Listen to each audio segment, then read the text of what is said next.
A term you should get familiar with as you get ready to purchase your first home is debt to income ratio. In other words, how much you spend versus how much you earn. And this is another crucially important factor that lenders will look at to determine how much you're qualified to borrow. For calculating your debt to income, banks are only looking at your monthly debts.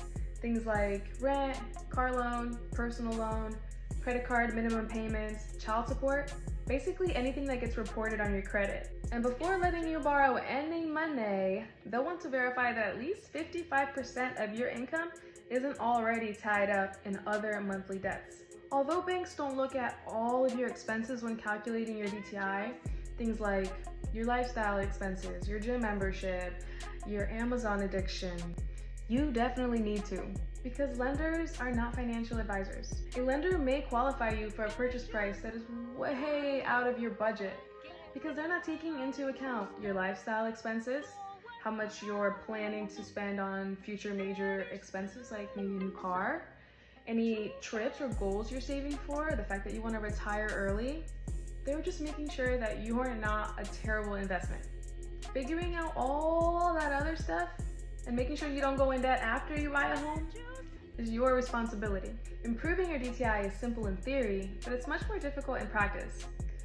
Similar to how we all know what it takes to be physically fit, yet 40% of Americans are obese, financial fitness isn't so different.